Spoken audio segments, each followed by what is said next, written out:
C'est parti pour un petit guide de l'apprenti. Tu souhaites devenir tatoueur, voilà toutes les choses que tu dois savoir avant de te lancer. Aujourd'hui, cette vidéo a un objectif très clair, comprendre le métier, apprendre à gérer le mental, s'organiser, développer sa clientèle et enfin créer son image pour réussir son apprentissage. Vous pouvez d'ores et déjà vous munir d'un petit carnet et d'un stylo puisqu'il va y avoir des petits exercices qui vont accompagner tous les chapitres de cette vidéo. Bref, trêve de bavardage, rentrons dans le vif du sujet.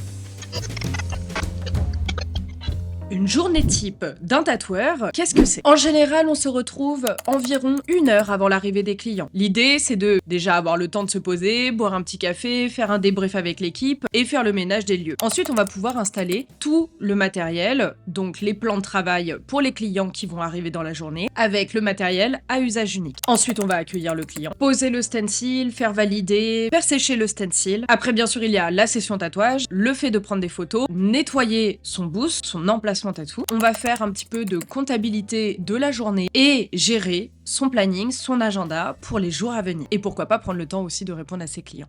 Je pense que tu le sais déjà, mais le métier de tatoueur, ça demande beaucoup de polyvalence. On n'est pas juste là pour tatouer, on est aussi community manager parce que on doit gérer les réseaux sociaux. Et bien sûr, la pire hantise de tous à gérer, c'est la visibilité, puisque tout dépend de ça. Photographe, parce que tu vas devoir prendre des photos de qualité. Donc fini le téléphone qui est daté de je ne sais pas quand.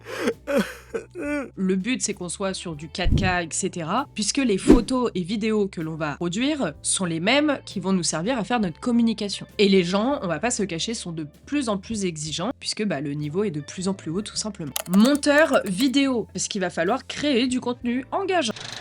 Comptable, pour suivre tes dépenses et gérer ta facturation, tes déclarations URSSAF et même budgéter ton chiffre d'affaires et pouvoir toi anticiper sur le reste de ta vie. Gestionnaire du salon, puisqu'on va devoir gérer les stocks, l'entretien de ce dernier, le matériel, etc. La gestion de la clientèle, prise de rendez-vous, suivi des clients, mais aussi suivre après que le tatouage ait été fait, savoir si la cicatrisation s'est bien passée, savoir s'il faut des retouches, pourquoi pas leur demander aussi des photos cicatrisées, c'est du contenu qui est très intéressant. Et surtout, visualiser leur satisfaction et en fonction, s'il y a des fois ils sont insatisfaits, adapter ta façon de travailler. Conseiller et psychologue. Tout simplement parce que tu vas être là pour écouter, parfois pour les soutenir, les rassurer, les orienter, etc., etc. Dessinateur, oui, parce que tu es censé savoir dessiner et surtout adapter les motifs en fonction du corps ou en tout cas conseiller sur les zones où les motifs ne déformeront pas visuellement le corps. Et bien entendu, enfin, tatoueur. Et je tiens quand même à le rappeler, en tant qu'apprenti, il y a de fortes probabilités que tu ne tatoues pas tout de suite, surtout si tu n'as pas ton hygiène, et même sur les fausses peaux. Oui, désolé. Avant de passer sur fausses peaux, puis sur des vrais humains, il va falloir donc cette fameuse formation hygiène-salubrité qui est obligatoire. La certibiocide, c'est très bien aussi de l'avoir, surtout si tu peux te la faire prendre en charge par ton compte CPF. Et quand bien même, si tu es en apprentissage dans un salon avec un maître d'apprentissage, tu vas devoir attendre son accord pour passer les différentes étapes. Il y a un énorme gap entre le mythe du métier et la réalité. Un tatoueur, ce n'est pas juste dessiner. Ce qu'il faut retenir, c'est que c'est un métier multidimensionnel qui demande de la patience et aussi, on a tendance à l'oublier, de l'endurance. Voilà un exercice que tu peux faire. Lister tous les rôles que tu penses que tu vas devoir maîtriser. Et regarder, avant même de chercher son apprentissage, commencer à se former, quels sont ceux que tu peux apprendre dès maintenant. Ou commencer à mettre en pratique. Genre, les réseaux sociaux, plus tôt on s'y fait, mieux c'est. Sur ce chapitre, on va voir 3 grandes étapes. Les types de salons qui existent. Traditionnels, indépendants, salons privés, etc. Ou encore ceux un peu plus premium. À quoi ça sert de repérer les différents salons? Tout simplement pour savoir dans quel type de salon tu souhaites travailler. Dans l'idée, le traditionnel, on va avoir un côté bonne franquette, etc. Mais ça ne convient pas à tout le monde puisque tu risques de tomber sur des humains un peu bourrus, un peu bruts de décoffrage, on va dire. Indépendant, tu vas avoir des personnes comme moi, où on est un peu plus chill, il y a des moods différents en fonction des salons. Par exemple, nous à Lyon, on a des salons hyper portés sur la communauté LGBTQIA+.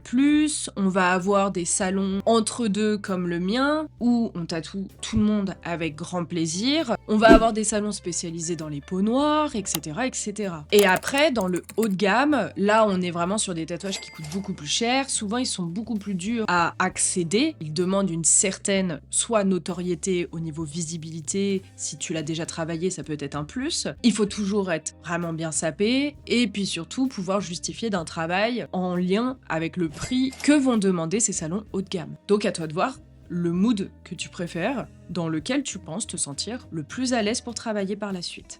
Autre critère qu'il faut que tu regardes, l'hygiène du salon. Ça peut être vraiment rédhibitoire quant au choix que tu vas faire par la suite. Mais aussi ce que tu vas entendre du respect qu'ils auront ou non sur leurs apprentis, collègues, etc. On va pas se cacher, comme dans tous les milieux, il y a des salons un petit peu moins bien niveau réputation, au savoir-vivre, à la bonne ambiance qui peut régner lorsque l'on travaille là-bas. Les styles aussi artistiques, s'ils sont compatibles ou non avec ce que tu envisages de faire, si tu as déjà une idée du style que tu souhaites faire. Et surtout, voir si c'est un endroit que tu penses captivant, motivant, parce que mine de rien, si t'es amené à y rester quelques temps en tant qu'apprenti, c'est quand même vachement mieux. Tu peux très bien demander un stage d'observation, ça peut déboucher un apprentissage par la suite, et toi comme ça tu vois si tu aimes bien l'ambiance générale du salon. Du coup, voici les exercices que tu peux faire pour essayer de condenser ces 3 grands points. Car oui, toi aussi, tu as le droit de choisir de travailler dans tel ou tel salon. Déjà, tu peux faire le listing des différents salons qui existent dans les environs. Tu peux regarder les forces, les faiblesses des salons que tu souhaites. Et n'hésite pas non plus à noter, à faire carrément un listing des choses que tu souhaites, que tu attends de ton apprentissage, et tu verras en fonction de ce qu'on te propose par la suite. Il y a 2 choses à faire pour préparer ta démarche en tant que futur apprenti tatoueur. On oublie les CV, les lettres de motivation, dans le tatouage ça marche pas comme ça. Nous, ce qui va peser dans la balance, c'est ta présentation, le premier ressenti que tu vas faire quand tu vas rentrer dans ce salon, être respectueux, bien présentable, ne pas déranger, etc.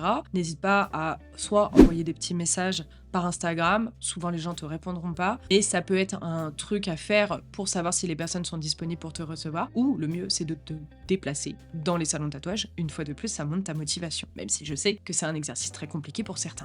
Et donc ton portfolio, il doit être clair, il doit être illustré, donc avoir plusieurs motifs, etc. Travailler au propre, et avoir des travaux sur papier, sur tablette, on peut varier. Moi j'aime bien quand il y a un peu des deux en tout cas. Et éviter les fausses poses, je vous en supplie, à part si elles sont excessivement bien faites. Sinon ça risque plus de vous desservir qu'autre chose. Si vous souhaitez avoir plus de tips sur comment créer son book tattoo parfait, démarcher les salons, les choisir, etc. Bref, toutes les démarches à suivre, vous pouvez vous offrir mon e-book à 9,99 € et à la fin, vous avez carrément une proposition de suivi personnalisé à 35 € il me semble, si je me rappelle bien, c'est marqué à la fin du e-book, pour que j'analyse votre book, qu'on en discute ensemble, que je vous fasse une correction, pour que vous puissiez enfin le corriger, puis qu'on le revalide ensemble. Bref, à toi de voir si ça t'intéresse, c'est en lien dans ma bio. Du coup, voici les exercices que tu peux faire. N'hésite pas à écrire des messages types que tu pourrais envoyer au salon pour savoir s'ils sont disponibles. Tu peux aussi préparer ton pitch, qui tu es, pourquoi ce salon, ce que tu apporterais au salon. Comment visualiser si ton apprentissage se passe bien? Je pense que c'est un truc qu'on oublie souvent, alors que je trouve ça quand même vraiment très important de capter que le maître d'apprentissage a le droit de vous dire « Stop, ça ne me convient pas », mais vous aussi. Voilà les signes positifs. Un bon encadrement. Que le maître d'apprentissage fasse preuve de patience, c'est très important. On n'avance pas tous de la même manière, on n'a pas tous la même manière de réfléchir, etc. Bref, on va éviter de refaire les traumas d'école. Toi-même tu sais, moi je détestais l'école. Avoir des feedbacks constructifs, les limites, et ce que tu dois du coup améliorer, et à l'inverse, ce qui se passe bien et qu'il faut que tu continues à faire. Pratiquer de façon régulière le dessin, le fait de savoir gérer le salon, mais aussi le fait de pratiquer fausse peau, puis client, en étant accompagné pour se sentir soutenu dans ta démarche. Et enfin, voici les signes négatifs qui doivent te mettre en alerte. Si tu te sens exploité, quand il y a un doute, il n'y a pas de doute. C'est pas censé se passer comme ça dans un apprentissage, quel qu'il soit. Qu'il y ait des critiques non constructives, et encore plus si c'est sur ton physique ou sur quelque chose que tu ne peux pas changer. Jouer sur un handicap, faire de la grossophobie, etc., etc. Ou si on t'envoie des pics à longueur de journée, ou que t'aies l'impression de servir de larbin. Bref, tu vois ce que je veux dire. Et enfin, cette impression d'être dans un environnement toxique. Pareil, quand il y a un doute, il n'y a pas de doute, ça rejoint un peu ce que je disais avant. Et parfois, c'est pas forcément ton maître d'apprentissage, ça peut être une ambiance générale dans le salon ou un tattoo artiste qui est dans le salon et pour je ne sais quelle raison, ta tête ne lui revient pas. Bref, c'est très triste, mais malheureusement, j'ai déjà entendu des histoires de ce genre. Tu as quelques petits trucs que tu peux faire en exercice pour visualiser si l'avancement de ton apprentissage est plutôt cool, plutôt logique, s'il y a des points positifs ou négatifs à relever. Et n'hésite pas, si tu tombes sur une équipe qui a l'air d'être assez ouverte d'esprit ou que tu as une bonne paire de... et que tu oses poser les sur la table, ça fait beaucoup de... Bon, vous savez, YouTube, on peut pas dire tout ce qu'on veut. Tu peux noter sur une petite feuille les 3 priorités, les 3 choses que tu souhaites absolument retrouver dans ton apprentissage. Si tu n'es pas en phase, n'hésite pas à en parler avec ton maître d'apprentissage, parfois c'est juste qu'il n'y a pas pensé. Tu peux faire une sorte d'évaluation de tes ressentis à chaud comme ça, et pourquoi pas en discuter aussi avec des proches pour connaître leur point de vue. Parfois avec le stress, on a tendance à juger un petit peu vite, mais il y a certaines choses, même si sur le moment ça nous inspire pas trop, ça peut être hyper formateur. L'attitude et le mental à avoir dans un apprentissage. J'ai d'ailleurs un e-book qui est gratuit pour évaluer ton mindset avant de te lancer pour savoir si le métier de tatoueur est fait pour toi. N'hésite pas à le télécharger, pareil, en lien dans ma bio. Il y a plusieurs points clés à retenir. Le métier de tatoueur demande beaucoup de patience et peut provoquer beaucoup de stress. La progression est très lente. Il y a des moments, c'est comme le sport, tu as l'impression que tu stagnes, que c'est interminable, que tu vas jamais y arriver, et puis d'un coup, paf, tu comprends un truc, t'avances super vite, et puis paf, tu restagnes, etc. C'est des phases normales, même moi, après des années de tatouage, je les ressens encore. Donc sache que tu n'es pas tout seul. Et un dernier truc qui peut mettre vraiment en stress les gens, c'est l'incertitude financière, puisque tout ne dépend pas de toi. Ta clientèle aussi va être très longue à se créer et c'est totalement normal. La relation entre toi et ton maître d'apprentissage, pareil, c'est très important. Si tu n'es pas en confiance, ça a pour du coup. Il faut de l'écoute et du respect. Dans toute relation, c'est primordial. Et surtout, être ouvert au fait qu'on risque de te corriger sur certaines choses. Ce n'est pas pour être méchant, c'est parce que c'est comme ça qu'on apprend. Il faut accepter le fait qu'il y a des fois, ça sera pas bien. Et c'est ok.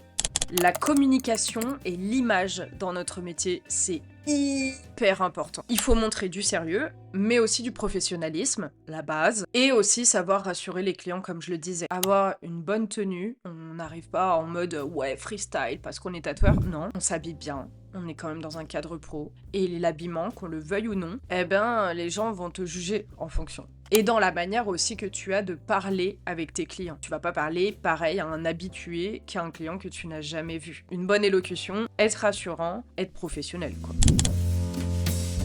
Ça, c'est un truc que je vois souvent dans le tatouage, ce que les gens pensent quand ils vont arriver dans le milieu, ce que ça va être, etc. Et puis ce qui se passe réellement. On a par exemple beaucoup de personnes qui captent pas qu'ils vont tatouer des choses qu'ils n'aiment pas. C'est la base, genre à partir du moment où ta passion devient aussi ton métier, malheureusement, il va falloir faire des compromis. On est là aussi pour remplir l'agenda, on a des charges à payer, et puis il faut vivre quoi. Et après, tout est relatif. Ne va pas accepter non plus des projets que tu ne vas pas assumer, puisque ça peut avoir un impact direct sur ta réputation. L'indépendance et la liberté, mais aussi ses limites. On est loin du métro boulot dodo en 35 heures, d'un métier où tu vas reculons et tu comptes, purée, on est que lundi, et puis il faut attendre jusqu'à vendredi. Mais comme je le disais, ça implique aussi beaucoup de choses. L'insécurité financière, et ça, Dieu sait qu'elle existe. On est totalement aussi dépendant de la demande. Un autre truc aussi, actuellement, du budget de nos clients.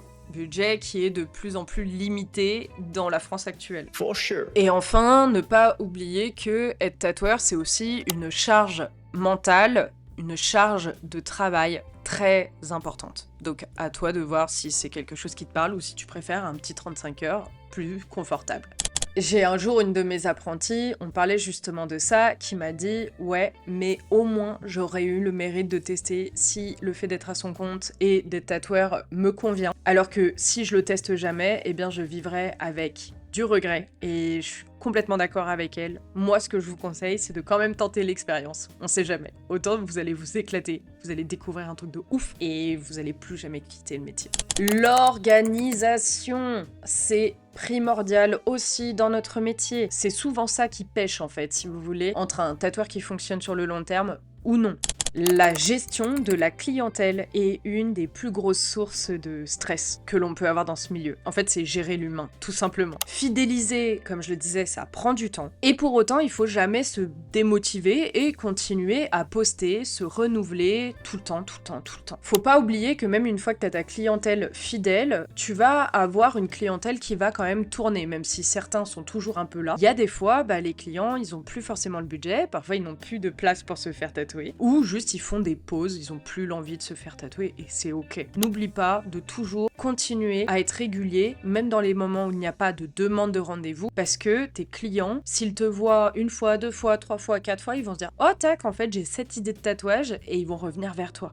Le positionnement que tu souhaites aussi pour ton contenu, c'est à réfléchir et ça peut être une grosse source de stress. Donc voilà les 3 styles de tatoueur concrètement que tu peux être. Soit tu es le tatoueur qui focus totalement sur ton art. Tu vas seulement montrer des réalisations que tu fais. Soit tu ajoutes aussi du contenu informatif, ce que j'ai pu faire par exemple pendant des années et que je fais encore là en faisant mes vidéos, en parlant du processus créatif. Donc ça reste un petit peu en lien avec le fait d'être focus sur son art, mais tu peux aussi répondre aux questions basiques sur le tatouage, même si ça a été déjà fait 1000 fois, il suffit que tu aies un abonné qui n'en ait jamais entendu parler, et tu vas choper son attention, ou que tu aies une autre manière de le présenter, et ça va parler à un grand nombre de personnes, même s'ils connaissent déjà plus ou moins le sujet. Bref, il y a énormément de façons de faire du contenu informatif. N'hésite pas à t'inspirer de ce que font déjà les autres tatoueurs. Et tu peux aussi choisir de rajouter du lifestyle, de jouer un petit peu ton influenceur, influenceuse. Moi, je fais partie de ces tatoueurs-là. Genre, j'ai pris le package des 3 et je fais un mélange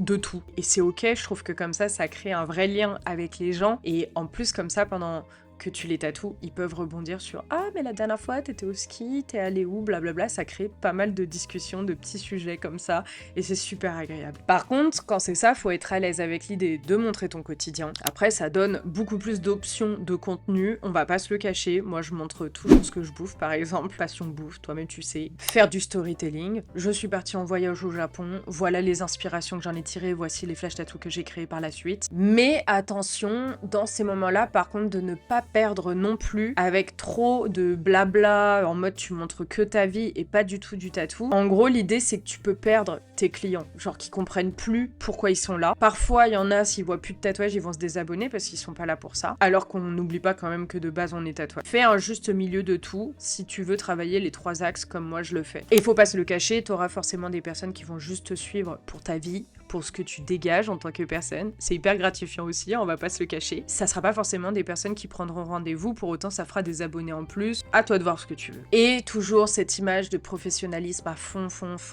vraiment une DA propre, donc une direction artistique. Il y a cette vidéo si tu veux pour en savoir un peu plus. Mais surtout, ce qui est très important, c'est de capter que les gens ne veulent plus de ce tatoueur trash, qui est trop cool, en fait. Ils s'en fichent. Ils veulent des personnalités qui existent vraiment, où les gens, en gros, peuvent se ressentir en toi, avoir l'impression d'être dans le même mood que toi. Et nous, on est vraiment là pour professionnaliser le milieu. Alors, je sais qu'il y a plein de tatoueurs qui fonctionnent pas comme ça et qui du coup commencent à dire « Ouais, mais de toute façon, la nouvelle génération, vous avez déformé le milieu. » Comme dans tout milieu, ça évolue, et comme dans toutes les époques, les anciennes générations aiment pas les nouvelles générations et disent que c'est plus pareil. On connaît la chanson, on a changé le milieu, on est en train de le faire évoluer pour être plus pro.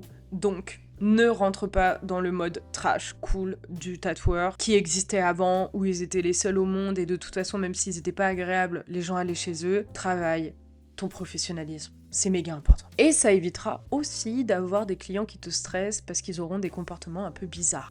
Là, j'ai vraiment pas mal d'idées d'exercices que tu peux faire pour justement gérer un petit peu cette partie stress, mindset, etc. Déjà, n'hésite pas à lister tes priorités. Maintenant que tu sais tout ça, tu peux moduler déjà ce que tu avais écrit au-dessus sur ce que tu souhaites faire comme contenu ou pas, comment te positionner, comment tu vas communiquer dès le début pour créer ta communauté, même si tu es seulement en train de dessiner, en train de faire des fausses peaux, etc.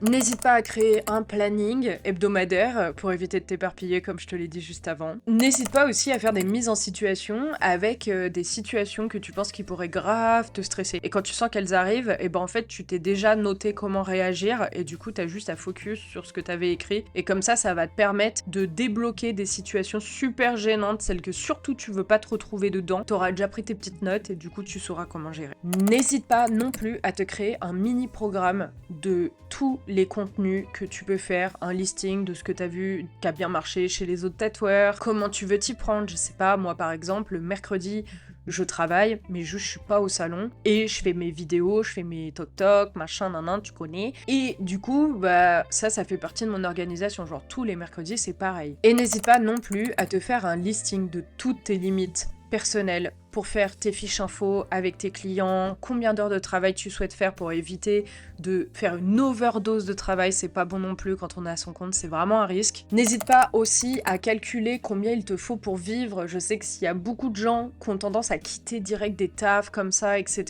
alors qu'ils sont encore en train de se former en se disant ouais, t'inquiète, ma clientèle elle va arriver, c'est faux, ça va pas arriver tout de suite comme je l'ai dit. En gros, calculer tous les risques financiers que tu peux rencontrer, combien il te faut pour vivre, combien tu dois faire de chiffre d'affaires par mois. N'hésite pas aussi à regarder en fonction du statut que tu vas choisir, les paliers, la TVA, blablabla, et les projets que tu ne souhaites surtout pas faire. Parce que dans un premier temps, on va pas faire trop les compliqués non plus. L'idée, c'est quand même d'arriver à tatouer à un moment, donc tu peux pas dire non à tout.